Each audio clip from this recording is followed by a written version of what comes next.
السلام علیکم، آپ کو ہمارے یوٹیوب چینل میں خوش آمدید۔ آج کی ویڈیو میں ہم آپ کو Yamaha Y B 100 engine rebuild کے بارے میں بتائیں گے کہ جب انجن کھولا جاتا ہے تو پارٹس کے ویئر اینڈ ٹیئر کو کس طرح سے چیک کیا جاتا ہے کہ کون سا پارٹ کس حد تک گھسا ہوا ہے اور اس کے کیا کیا نقصانات ہوں گے۔ ان میں کن احتیاطوں کو سامنے رکھا جاتا ہے، انجن کس طرح ری بلڈ کیا جاتا ہے۔ انشاءاللہ اس ویڈیو میں آپ کو کمپلیٹ انفارمیشن اس کے بارے میں دیں گے۔ تو چلیں شروع کرتے ہیں۔ سب سے پہلے آپ کو انجن کی آواز سناتے ہیں اس کی۔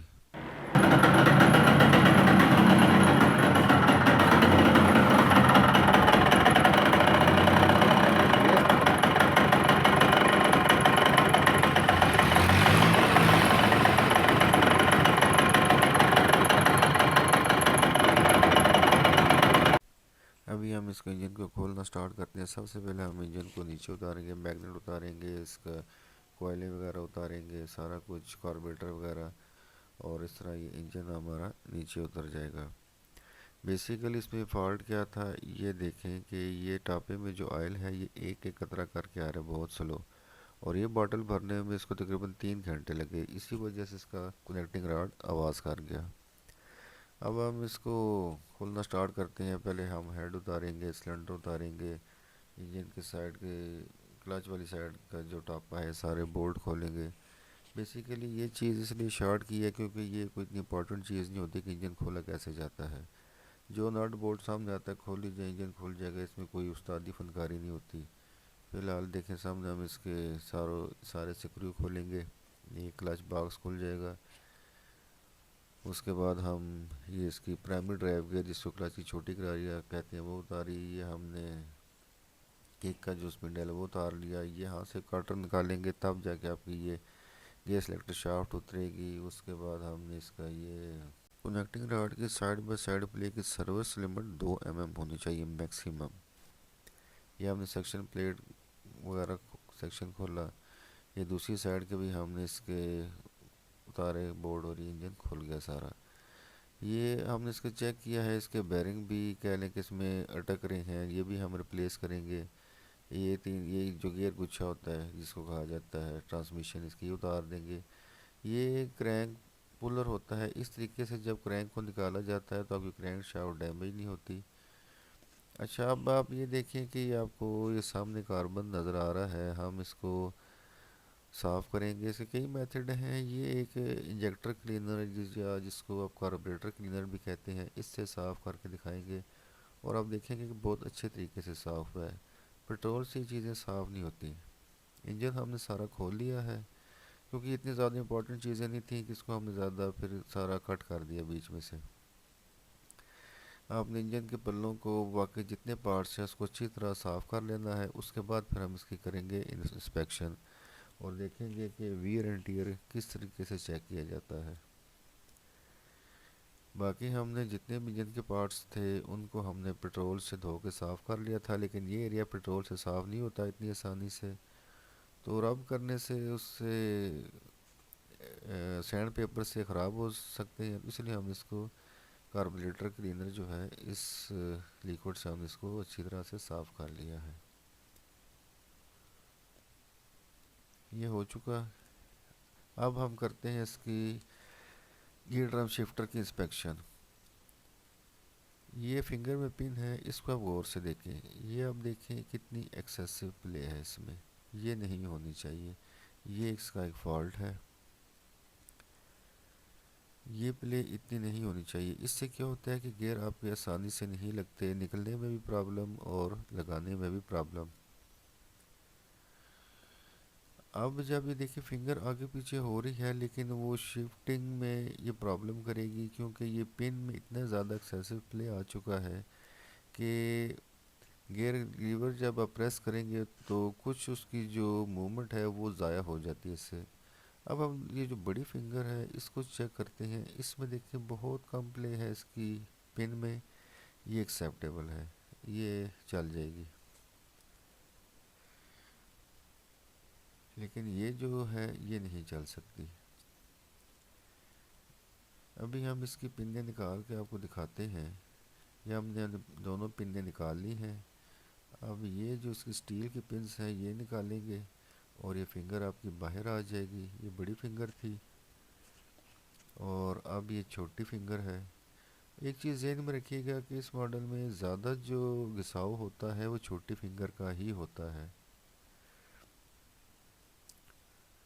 یہ جو گیئر ڈرم شفٹر ہوتا ہے اس کی یہ جو سرفیس ہوتا ہے یہ خراب نہیں ہوتے، جب بھی خراب ہوتے ہیں یہ جو ایریا ہوتے ہیں جو یہاں پہ کٹ بنے ہوتے ہیں یہاں سے ہمیشہ خراب ہوتے ہیں، کیونکہ یہ جو ایریا ہوتا ہے اس جگہ پر آ کر گیئر شفٹ ہونے ہوتے ہیں، یہ ایریا اور جو پہلے میں نے دکھایا یہاں سے ہمیشہ یہ خراب ہوتے ہیں۔ اس کو آپ نے اچھے طریقے سے آبزرو کرنا ہے۔ ابھی ہم اس میں سے جو سٹیل کی پن ہے یہ نکال کر یہاں پہ چیک کر کے دیکھیں گے کہ اس میں پلے کتنا ہے۔ اس میں جب ہم شفٹر میں اس کو رکھ کر سائڈ بائی سائڈ چیک کریں گے تو اس میں پلے نہیں ہونا چاہیے، وہاں پہ بھی نہیں پلے تھا پلین ایریا میں، اور ان کٹس جو ہیں ان میں بھی پلے نہیں ہے، اور یہ گیئر ڈرم شفٹر ہمارا بہت اچھی کنڈیشن میں ہے۔ یہ ایریا آپ دیکھ رہے ہیں، اس یہ ایریا آپ نے ہمیشہ سے آبزرو کرنے ہیں، یہاں سے ہمیشہ یہ گیئر ڈرم شفٹر کٹ جاتے ہیں۔ اور دوسرا یہ ایریا، اس کو آپ نے اچھے طریقے سے چیک کرنا ہے شفٹر کو یہاں سے، لیکن یہ گیئر ڈرم شفٹر ہمارا بالکل اوکے حالت میں ہے۔ اب ہم آ جاتے ہیں اس کے فنگر، یہ اس کی بڑی فنگر ہے، یہ ہلکا سا نشان پڑا ہے، اس سے کوئی فرق نہیں پڑتا، لیکن آگے جو اس کے کنارے ہیں یہ بالکل ٹھیک ہے، اس میں کوئی گھساؤ پیدا نہیں ہوا۔ اس کے بعد سائڈ بائی سائڈ بھی پلے چیک کی جاتی ہے، یہ والی یہ بالکل مائنر ہوتی ہے، زیادہ نہیں ہوتی۔ اب یہ جو چھوٹی فنگر ہے اس کو اگر چیک کریں تو اس کو دیکھیں اگر تو یہ سائڈ بائی سائڈ پلے دے رہی ہے، یہ تھوڑی سی گھس کی چکی ہے، اندر سے بھی گھس چکی ہے اور پن والا ایریا بھی گھس چکا ہے اس کا۔ یہ سرفس ٹھیک ہے، اور یہ سرفس دیکھیں آپ تھوڑی سی کٹی ہوئی ہے، اور اس کی دوسری سائڈ دیکھیں، یہ دیکھیں یہ فنگر یہاں سے کٹ چکی ہے، یا تو ہمیں اس کو ریپلیس کرنا پڑے گا۔ یہ ایریا ایکسیپٹیبل تھا لیکن یہ ایریا ٹھیک نہیں ہے۔ اور سب سے بڑھ کر یہ کہ اس فنگر میں آپ یہ دیکھیں جو پن ہے وہ کتنی لوز ہو چکی ہے، یہ دیکھیں پن بھی گھس چکی ہے اور فنگر میں جو ہول ہے وہ بھی کھلا ہو چکا ہے، تو یہ گیئر شفٹنگ میں سموتھنس نہیں رہے گی، اور یہ ہمیں یا فنگر چینج کرنی پڑے گی یا ہمیں اس کو ریپیئر کروانا پڑے گا۔ یہ بڑی فنگر ہے، یہ پن اس میں دیکھیں تو اس میں پلے نہیں ہے، بالکل مائنر سے پلے ہے، یہ ایکسیپٹیبل رینج میں ہے۔ اس کے بعد آپ نے دیکھنا ہے اس کی کوئی سرفس خراب نہ ہو، یہ پنیں ہیں یہ آپ نے چیک کرنی ہوتی ہیں، بہت زیادہ گھسی ہوئی یا کٹ وغیرہ نہ پڑے ہوں، اس میں ڈیپ سکریچز نہ پڑے ہوں، تو یہ ہمارا شفٹر بالکل اوکے ہے۔ اس کے بعد ہم آ جاتے ہیں ٹرانسمیشن کی طرف، جس کو گیئر گچھا کہا جاتا ہے۔ یہ دو شافٹیں ہوتی ہیں، اس کو کہا جاتا ہے مین شافٹ، اور یہ ہوتی ہے کاؤنٹر شافٹ، جس کے اوپر آپ کی کلچ کی چین کی چھوٹی گراری لگتی ہے۔ اس میں بھی 4 گراری ہیں اور اس میں بھی 4 گراریاں ہیں۔ یہ اس کی پہلی گیئر ہے، یہ چوتھا، یہ تیسرا اور یہ دوسرا۔ اس طرح دوسری جو کاؤنٹر شافٹ ہے یہ پہلا گیئر ہے، یہ دوسرا، یہ تیسرا اور یہ چوتھا، اور یہ دونوں شافٹوں کی گراریاں آپس میں اس طریقے سے بیٹھ جاتی ہیں۔ اور اس کو چیک کرنے کا طریقہ کیا ہوتا ہے کہ سب سے پہلے آپ نے دیکھنا ہوتا ہے کہ یہ اس کے اوپر زیادہ پلے نہ ہو، بالکل مائنر سی پلے ہوتی ہے، زیادہ پلے نہیں ہونی چاہیے، بالکل مائنر سی پلے ہونی چاہیے۔ اس کے بعد یہ جو ایریا ہے یہاں سے ڈیپ سکریچز نہ پڑے ہوں یہ ایریا، اور زیادہ ایریا گھسا ہوا نہ ہو۔ اس کے بعد یہ جو گراری ہے ان کو ڈاگز کہا جاتا ہے، یہ کٹے ہوئے، گھسے ہوئے یا بینڈ ہوئے نہ ہوں۔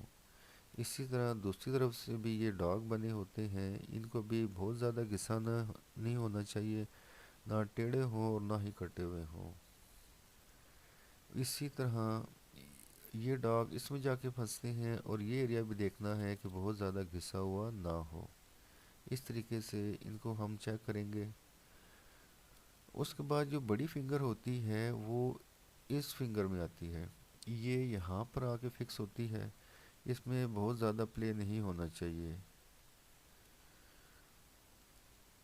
جب اس میں بہت زیادہ پلے آ جاتی ہے تو پھر گیئر شفٹنگ میں پرابلم آتی ہے، گیئر سموتھ طریقے سے شفٹ نہیں ہوتے، اور جو چھوٹی فنگر ہے وہ آپ کی اس جگہ پہ آ جاتی ہے، یہ پرماننٹ یہیں پہ موو کرتی رہتی ہے گراری اس کے فنگرز کے اوپر۔ یہ چھوٹی فنگر لگتی ہے اس جگہ پر، اور آپ نے دیکھا تھا کہ ہماری چھوٹی فنگر جو ہے گھس چکی تھی۔ ابھی ہم اس کو کھول کے چیک کرتے ہیں، اس کے اندر سے سرفس کیسی آپ کو ابھی چیک کرواتے ہیں۔ سب سے پہلے آپ نے یہ جو لاک ہے اس کو اتار لینا ہے۔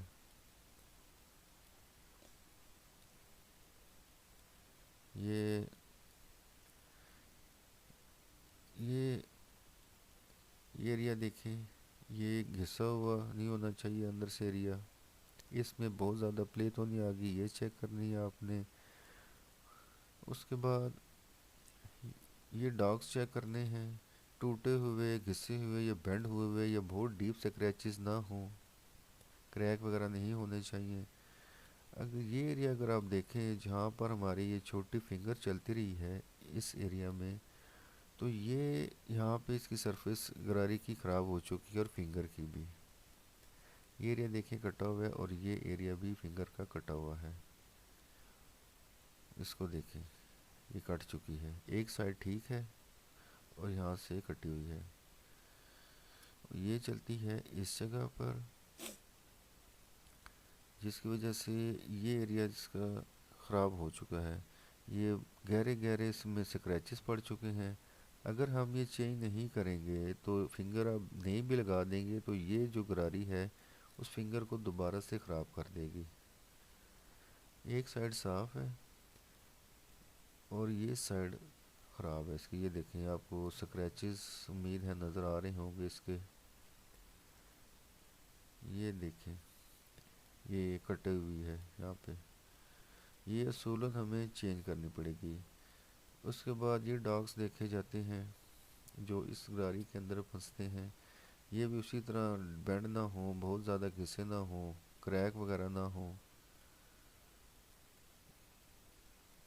یہ ڈیمیج نہیں ہونے چاہیے۔ اور اب ہم اس کو واپس لگا دیتے ہیں، یہ ہم نے اس کے اوپر لاک لگا لیا۔ اصل چیز ہوتی ہے انجن ری بلڈ کرنے میں فالٹ کو ڈیٹیکٹ کرنا، کھولنا جوڑنا کوئی بڑی فنکاری نہیں ہوتی، جو نٹ بورڈ سامنے آتا جائے کھولتا جائے انجن کھل جاتا ہے۔ اس کے بعد یہ گراریاں چیک کی جاتی ہیں، ان کو اس طریقے سے چیک کیا جاتا ہے گھما کے، ان کے اوپر ڈیپ سکریچز نہ پڑے ہوں، اس اگر ڈیپ سکریچز ہوں گے تو پھر گیئر آپ کے آواز کریں گے۔ اب جیسے ہم یہاں پہ فکس کر کے ابھی آپ کو بتاتے ہیں، سپوز آپ کا سیکنڈ گیئر آواز کر رہا ہے تو اس کو آپ کو یہ بلکہ سیکنڈ یہ گراری ہے، یہ سیکنڈ گراری، اگر آپ کا سیکنڈ گیئر آواز کر رہا ہے تو یہ گراری اور اس کے سامنے جو گراری ہے دونوں سیٹ کی صورت میں چینج کرنی پڑے گی۔ اگر آپ ایک گراری چینج کرتے ہیں تو جو آپ نئی گراری لگائیں گے وہ بھی خراب ہو جائے گی۔ اگر سپوز یہ خراب ہے آپ کا گیئر تو آپ کو اس کے فرنٹ کے سامنے والی بھی چینج کرنی پڑے گی، دونوں اکٹھی چینج ہوں گی، ایک ٹائم میں ایک گراری چینج نہیں ہوگی، یہ رول ہوتا ہے اس کا۔